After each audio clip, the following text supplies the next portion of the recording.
ሰላም ጤና ይስጥልኝ ውድ የትዝታ ስፖርት የዩቲዩብ ቻናል ተከታታዮቻችን እንደምን አላችሁልን? የትዝታ ስፖርት የመረጃ ሰዓታችን ከሰዓት ጀምሮ ለእናንተ መድረሱን የሚቀጥል ነው የሚሆነው። በቆይታችን አዳዲስ ስፖርታዊ መረጃዎችን እየነገርናችሁ ለቀጣዮቹ ደቂቃዎች ከእናንተ ጋር የአብሮነት ቆይታ የሚኖረን ይሆናል። እናንተም በቆይታችሁ የዩቲዩብ ቻናላችን ላይክ፣ ሼር፣ ሰብስክራይብ በማድረግ አብራችሁን ትቆዩ ዘንድ በአክብሮት እንጋብዛችኋለን። በርካታ መረጃዎችን ይዘናል። የዝውውር መረጃዎችንም እንነግራችኋለን። ዊሊያም ሳሊባ በአርሰናል ቤት ኮንትራቱን አራዝሟል። እንዲሁ ወጣቱ የሊቨርፑል ኮከብ ሪዮ ኒጉምሃ እንዲሁ የመጀመሪያ የፕሮፌሽናል ኮንትራቱን ፈርሟል። እንዲሁም ባሳለፍነው እሁድ አርሰናልና ማንቸስተር ሲቲ ባደረጉት ጨዋታ ላይ በኬንያ አንድ አስገራሚ ነገር ተሰምቷል። ይህንን ጨዋታ ትመለከቱም ተብለናል በማለት ትምህርት ቤታቸውን ያቃጠሉ ተማሪዎችንም ጉዳይ የምናነሳ ነው የሚሆነው። ወደ ሀገር ውስጥ መለስ ብለን ትናንት የኢትዮጵያ ፕሪሚየር ሊግ የዕጣ ማውጣት ስነ ስርዓት ተከናውኗል። ይህን ጉዳይ እንመለከታለን። በኢትዮጵያ ፕሪሚየር ሊግ የዕጣ ማውጣት ስነ ስርዓት ሲደረግ ታዲያ ዘንድሮ 2018 የኢትዮጵያ ፕሪሚየር ሊግ በ20 ክለቦች መካከል ይደረጋል። በሁለት ምድብ ተከፍሎም ይደረጋል። ይህንንም በወፍ በረር የምንቃኝ ነው የሚሆነው። ከእናንተ ጋር ስንቆይ እነዚህን ጉዳዮች እያነሳን ነው ቆይታ የምናደርገው። እናንተም በቆይታችሁ የዩቲዩብ ቻናላችን ላይክ፣ ሼር፣ ሰብስክራይብ በማድረግ አብራችሁን ትቆዩ ዘንድ በአክብሮት እንጋብዛችኋለን። ያላችሁን ሀሳብ አስተያየትም በኮሜንት ሴክሽን ላይ አካፍሉን። እኛም የእናንተን ሀሳብ አስተያየት መልሰን የምናደርሳ ነው የሚሆነው። ወደ ቀዳሚ ጉዳያችን እንለፍ። የኢትዮጵያ ፕሪሚየር ሊግ የምድብ የ2018 የኢትዮጵያ ፕሪሚየር ሊግ ድልድል ይፋ ሆኗል። በትናንትናው ዕለት ማለት ነው። የኢትዮጵያ ፕሪሚየር ሊግ ሾው ማህበር የ2018 የፕሪሚየር ሊጉን ድልድል ይፋ አድርጓል። በተለየ ውድድር ቅርጽ በሁለት ምድብ ተከፍሎ ነው የዘንድሮው ውድድር የሚደረገው። በምድብ 2 ላይ የሚገኙት ቅዱስ ጊዮርጊስ ከኢትዮጵያ ቡና መጀመሪያ ሳምንት ላይ ተገናኝተዋል። የታላቁ የኢትዮጵያ እግር ኳስ ደርቢ ሸገር ደርቢ በመጀመሪያው ሳምንት ላይ የሚደረግ ነው የሚሆነው። በሁለት ምድብ ተከፍሎ ነው ጨዋታዎቹ የሚደረጉት። በምድብ 1ና በምድብ 2 ምድቦች ሆነው ማለት ነው። በአዲስ አበባና በአዳማ ከተማ የመጀመሪያዎቹ ጨዋታዎች እንደሚደረጉ እየተነገረም ይገኛል። በአዲስ አበባ ምድብ 2 በአዳማ ደግሞ ምድብ 1 እንደሚከናወን ነው የሚሆነው። የሸገር ደርቢ አዲስ አበባ ላይ እንደሚደረግ ይጠበቃል። በዚሁ ምድብ ነገሌ አርሲ ከአርባ ምንጭ ከተማ፣ ባህር ዳር ከተማ ከሀዲያ ሆሳዕና፣ ኢትዮ ኤሌክትሪክ ከሸገር ከተማና አዳማ ከተማ ከኢትዮጵያ መድን በመጀመሪያው ሳምንት ጨዋታዎችን የሚያደርጉም ይሆናል። በምድብ 1 ደግሞ ወልዋሎ ዓዲግራት ዩኒቨርሲቲ ከሲዳማ ቡና፣ ፋሲል ከነማ ከኢትዮጵያ ንግድ ባንክ፣ ሱል ሽረ ከመቀለ ሰባ እንደርታ፣ መቻል ከወላይታ ዲቻና ድሬዳዋ ከተማ ከሐዋሳ ከተማ ጨዋታቸውን ያደርጋሉ። አዲስ አበባ ከተማ ከአዳማ ከተማ፣ ሐዋሳ ከተማና ድሬዳዋ ከተማ ጨዋታቸውን የሚያደርጉባቸው ከተሞች መሆናቸው ደግሞ በመርሃ ግብሩ ላይ ይፋ ተደርጓል ማለት ነው። የኢትዮጵያ ፕሪሚየር ሊግ ዘንድሮ እንግዲህ በ20 ክለቦች መካከል በተለየ የውድድር ፎርማት መጥቷል። በምድብ ተከፍሎ ነው የሚደረገው። የመጀመሪያው ጨዋታዎች ከተደረጉ በኋላ 1 እስከ 5 ያሉት በየምድባቸው እርስ በርስ የሚገናኙ ነው የሚሆኑት። ከዛም በታች ያሉት ደግሞ እርስ በርስ የሚገናኙ ይሆናል። በዚህ ፎርማት ነው እንደገና የሚቀጥለው ማለት ነው የዘንድሮ የኢትዮጵያ ፕሪሚየር ሊግ የ2018 የውድድር ዘመን ማለት ነው። ወደ ውጭ መረጃችን እንለፍ። አርሰናሎች ወሳኙን ተከላካያቸውን ዊሊያም ሳሊባን የኮንትራት ውል አራዝመዋል። ከ2030 ድረስ የሚያቆየውን ውል ዊሊያም ሳሊባ ፈርሟል ማለት ነው። በአለፉት ዓመታት በአርሰናል ቤት አርሰናል ጥንካሬ ከሚነሱ ተጫዋቾች መካከል አንደኛው ዊሊያም ሳሊባ ነው። በተለይ ተከላካይ ክፍሉ ሲነሳ ዊሊያም ሳሊባንና የጋብሪኤል ማጋሌሽን ጥምረት መዘንጋት የማይቻል ነው። አርሰናሎችም ይህንን ወሳኝ የመሀል ተከላካያቸውን ዊሊያም ሳሊባን ፈረንሳዊ ኮከብ እስከ 2030 በኤምሬትስ የሚያቆየውን ውል ተስማምቷል ማለት ነው። እስከ 2030 ድረስ በኤምሬትስ የሚቆይ ነው የሚሆነው ዊሊያም ሳሊባ። እንግዲህ ነገ ጨዋታው በፕሪሚየር ሊግ በ8ኛ ሳምንት በሚያደርጉ ጨዋታ ላይ ዊሊያም ሳሊባ ከጉዳት አገግሞ ሙሉ ለሙሉ ወደ ሜዳ ይመለሳልም ተብሎ ይጠበቃል። አርሰናል ደጋፊዎች ወሳኝ የሚባል ዜና ነው። በተለይ ደግሞ ለጠንካራው የሚኬል አርቴታ የተከላካይ ክፍል ዋነኛ የኋላ ደጀን ተብሎ ከሚጠሩት ተከላካዮች መካከል አንደኛው ዊሊያም ሳሊባ ነው። ዊሊያም ሳሊባ እንግዲህ ወጣት ነው፣ ገና እድሜው ትንሽ ነው። የብዙ ክለቦች አይን ያረፈበት ነው። ምናልባት ማድሪድ የልጁ ዋነኛ ፈላጊ ነው ተብሎ ነበር። ነገር ግን አርሰናል ቀድመው ይህንን ተጫዋች እንግዲህ ኮንትራት አስፈርመውታል ማለት ነው። አርሰናሎችም እንግዲህ ወሳኝ የሆነውን ተከላካያቸውን ለማቆየትም ተስማምተዋል። ሌላኛው በዚሁ በኮንትራት ውል ማራዘም ዙሪያ እዚሁ ላይ ቆይና ሊቨርፑልም ሪዮ ኒጉምሃን በሊቨርፑል የመጀመሪያውን ውል ፈርሟል። የ17 ዓመቱ ሪዮ ኒጉምሃ በሊቨርፑል የሚያቆየውን የመጀመሪያው የሆነውን ፕሮፌሽናል ውል ፈርሟል ማለት ነው። በ2024 ከቼልሲ ሊቨርፑልን ነው የተቀላቀለ ወጣቱ ተጫዋች። በዚህ ዓመት በመርሳይዱ ክለብ ድንቅ ጅማሮንም አድርጓል። የሊቨርፑል ኮከብ ማለት ነው። የ17 ዓመት ታዳጊ ድንቅ የሚባል ጅማሮና ያደረገው በቼልሲ የቦኮሃም ምሩቅ ነው፣ የቦኮሃም ፍሬ ነው። ነገር ግን ከቼልሲ ሊቨርፑልን ከተቀላቀለ በኋላ በ17 ዓመቱ ተሰልፎ በሚጫወትባቸው ጨዋታዎች ሁሉ የሚገርም ብቃቱን እያሳየ ነው የሚገኘው። የክለቡ የዋና ቡድን አባል ከሆነ በኋላ በወሳኝ ጨዋታዎች ጨምሮ ግን ማስቆጠር የቻለው እንግሊዛዊው ከሊቨርፑል ጋር ለረጅም ጊዜ የማያቆየውን የ3 ዓመት ውል ፈርሟል ማለት ነው። እንግዲህ ሪዮን ጉምሃ በቅርቡ ካየናቸው ወጣት በፕሪሚየር ሊግ ወጣት ተጫዋች መካከል እንዲሁም በእንግሊዝ ፕሪሚየር ሊግ በቀጣይ ተስፈኛ ተጫዋቾች ተብለው በቅድሚያ ከተዘረዘሩ ተጫዋቾች መካከል በ2025/26 የውድድር ዘመን ድንቅ ተስፈኛ ተጫዋች መካከል ቅድሚያ የሚነሳው ሪዮን ጉምሃ ነው።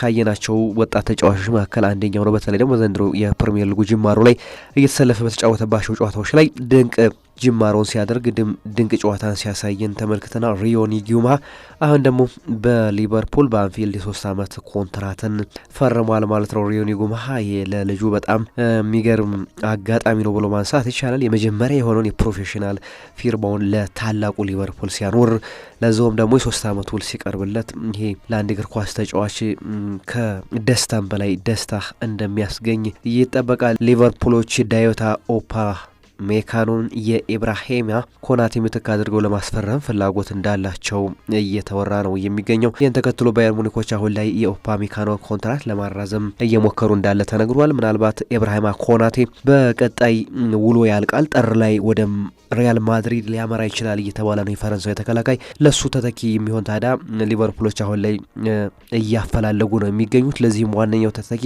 የባየር ሙኒኩ ዳዮት ኦፓ ሜካኖ እሱ ዋነኛው ተተኪ ነው ብሎ ያምናሉ።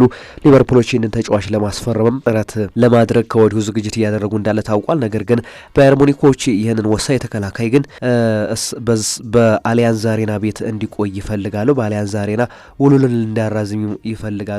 ይህንንም ለማድረግ ከተጫዋቹ ጋር ሰሞኑን እየመከሩ እንዳለ ተነግሯል ማለት ነው። ሌላኛው አስገራሚ መረጃ ጎረቤት ሀገር ኬንያ ይወስደናል። ባሳለፍነው እሁድ አርሰናል ከማንቸስተር ሲቲ ባደረጉ ጨዋታ የአርሰናል ጨዋታ እንዳናይ ተከልክለናል በሚል በኬንያ ሊተን ቦይስ የሚባል ሃይ ስኩል አዳሪ ትምህርት ቤት ነው ተማሪዎቹ ትምህርት ቤቱን አቃጥለዋል ተብሏል። ተማሪዎቹ አንድ ላይ በመሆን በመተባበር ከጨዋታው በኋላ ትምህርት ቤቱን በሳት አንድደው ያቃጠለው ሲሆን ካደረሱት አደጋ በኋላ 10 ተማሪዎች በፖሊስ መያዛቸው ነው የተዘገበው።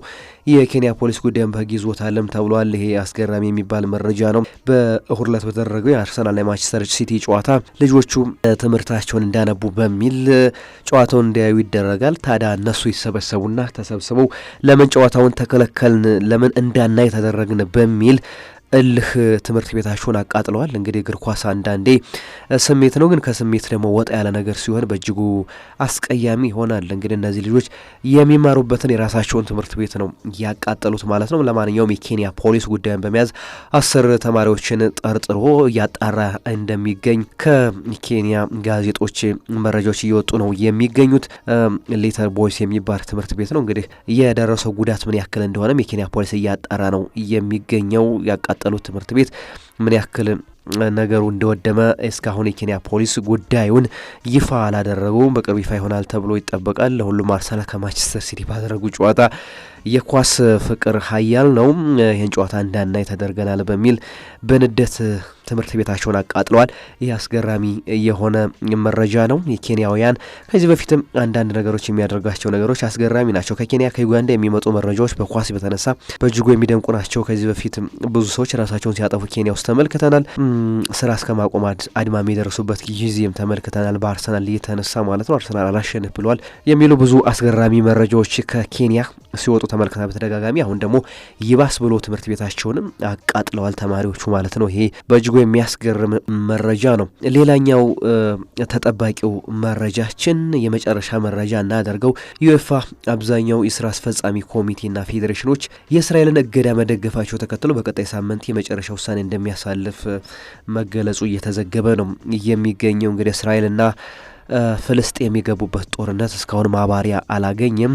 በርካታ ሰብአዊም ቁሳዊ ጉዳቶች እያደረሰ ነው የሚገኘው ጦርነቱ። በዚህ የተነሳ ታዲያ ዩኤፋ እስራኤል ላይ እገዳ ለመጣል እያጤነ ነው የሚገኘው። አባል ሀገራቶችንም ፌዴሬሽኖቹን ማለት ነው ውሳኔያቸውን እንዲደግፍ ውሳኔ እያሰጠ ነው እንዲደግፉ ሀሳብ እያሰጠ ነው የሚገኘው። ታዲያ ብዙዎቹ አባል ሀገራት ወይም ደግሞ ፌዴሬሽኖቹ የእስራኤልን እገዳ መደገፋቸው ተነግሯል። ምናልባት እስራኤል በቀጣዮቹ ቀናቶች ከእግር ኳስ ከአውሮፓ እግር ኳስ አጠቃላይ እንደምትታገድ እየተነገረ ነው የሚገኘው። ይህም ከሆነ እንግዲህ በአውሮፓ ዋንጫ ተሳተፍም እንዲሁ ደግሞ በሊግ ውድድሮችም እንዲሁ በአውሮፓ ቻምፒዮንስ ሊግም ውድድሮቿን ማድረግ አትችልም ማለት ነው። በአውሮፓ ቻምፒዮንስ ሊግ ጨዋታዎች ላይ ማለት ነው እንግዲህ ከአብዛኛውን የስራ አስፈጻሚ ኮሚቴው እዚህ በእገዳ ውሳኔ ላይ ሀሳብ ሰጥቷል ወይም ደግሞ የእገዳ ውሳኔውን ደግፎታል እየተባለ ነው የሚገኘው።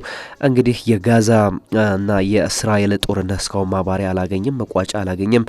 በርካታ ህጻናት በጦርነቱ ህይወታቸውን እያጡ ህይወታቸውን እየተቀጠፉ ነው የሚገኙት። በዚህ የተነሳም ታዲያ እስራኤል ጠንከር ያለ በኢኮኖሚው እንዲሁ በፖለቲካውም አጠቃላይ በስፖርቱም ዘርፍ አሁን በርካታ ጫናዎች እስራኤል ላይ የደረሱ ነው የሚገኘው። እስራኤልን ይህንን ነገር ካላቆመች በሚል አሁንም የአውሮፓ እግር ኳስ ማህበር በዚህ የተነሳ በእግር ኳስ ሊያግዳት እንደተነሳ የተነገረ ነው። ምናልባት በአጠረ ቀናት ውስጥ መታገድ የማይቀር ይመስላል። ምክንያቱም አብዛኞቹ የስራ አስፈጻሚ ኮሚቴ አባላት ይህንን የእገዳ ውሳኔ ደግፈውታል እየተባለ ነው የሚገኘው። እስራኤል እስካሁን ለጉዳዩ የእስራኤል እግር ኳስ ፌዴሬሽን የሰጠው ማብራሪያ የለም ማለት ነው። ምን እንደሚልም የተገለጸ ነገር የለም። ምናልባት በቀጣዮቹ ቀናቶች ስለ በእገዳው ዙሪያ ሀሳቡን ወይም ደግሞ ዝምታውን ይሰብራል ተብሎም የሚጠበቅ ነው የሚሆነው። ለሁሉም እንግዲህ እስራኤልና ፍልስጤም እያደረጉት ባለው ጦርነት ምክንያት በርካታ ቁሳዊና ሰብአዊ ጉዳቶች መድረሳቸውን ተከትሎ በፖለቲካውም በኢኮኖሚውም በአጠቃላይ አሁን በስፖርቱም ደግሞ እስራኤል ላይ ጫና እየደረሰባት ነው የሚገኙ። ይህንን ጫናም ለማበርታት በእግር ኳሱ ደግሞ የአውሮፓ እግር ኳስ ማህበር የበኩሉን ለመወጣት ይመስላል እስራኤል ላይ እገዳን ለመጣል ወስኗል። በቀጣይ ቀናቶች እስራኤል ከአውሮፓ እግር ኳስ ማህበር የምትታገር ነው የሚሆነው። አጠቃላይ በአውሮፓ የሚከናወኑ እግር ኳሳዊ ውድድሮች ላይ እስራኤልን የማንመለከታት ነው የሚሆነው። ምናልባት ፊፋ በዚህ በኩል ምን አይነት ውሳኔ ያሳልፋል የሚለው የሚጠበቅ ነው የሚሆነው። ውድ አድማጭ ተመልካቾቻችን ለሰዓቱ ያዝናቸው ስፖርታዊ ወሬዎች እነዚህን ይመስሉ ነበር። ያላችሁን ሀሳብ አስተያየት በኮሜንት ሴክሽን ላይ ያካፍሉን። የዩቲዩብ ቻናላችን ላይ ሼር፣ ሰብስክራይብ በማድረግ ቤተሰብ ተሆኑ ዘንድ በአክብሮት እንጋብዛችኋለን። መልካሙን ሁሉ ተመኘንላችሁ። ሰናይ ጊዜን ተመኘን።